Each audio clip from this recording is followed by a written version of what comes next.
सुधार पाया है और न कोई सुधार पाएगा। इस दुनिया को न कोई आज तक सुधार पाया है और न कोई सुधार पाएगा। ये अपने विचारधारा से चलती है। पूरा संसार नहीं सुधर सकता। कुछ ऐसे ही लोग जो हैं वही विचारवान हैं, तो विचार को पकड़ सकते हैं।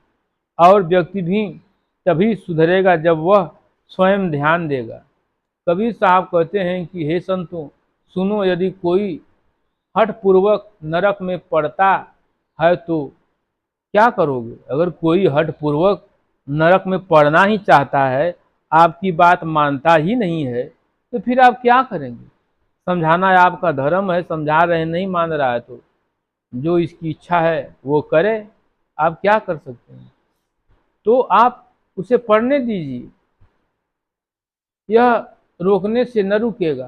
तुम तो उसे मुड़कर अपनी कल्याण साधना में लगो, उसे छोड़ दो।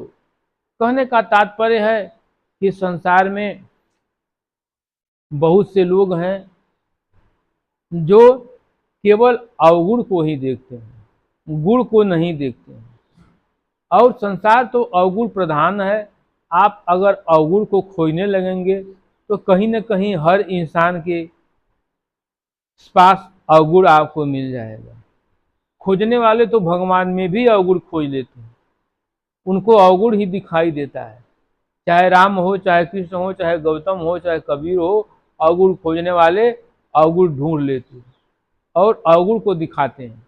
इसलिए ऐसे लोगों से क्या मतलब है? अपने कर्तव्य पथ पर चलना है। तू तो राम सुमिर जग लड़ने दे। जग तो लड़ता है, जग को लड़ने का काम ही है। विषमता से भरा हुआ है और विषमता से भरा रहेगा, कभी समतावान नहीं बनेगा। कोई कोई विवेकी पुरुष है जो संत महापुरुष के शरण में जाते हैं, आते हैं, सत्संग प्रवचन सुनते हैं, उन्हीं की विचारधाराएं, उन्हीं का व्यवहार शुद्ध होता है। वरना तो लोग केवल सांसारिकता में जकड़े हुए हैं। हाथी चलती है अपने गति से, लोग उसे देखते हैं, कितना कुत्ता उसको देख करके भूखते हैं, आगे पीछे कुत्ते दौड़ते हैं, लेकिन हाथी अपने स्वभाव को नहीं छोड़ता, वो चलता जाता है। ऐसे कुत्तों से क्या फर्क पड़ता है? कुत्ता भूखते रहते हैं, हल्ला करते रहते हैं, हाथी मुड़कर ऐसे कुत्तों को देखती नहीं। क्या करेंगे? ऐसे संसार में बहुत से कुत्ते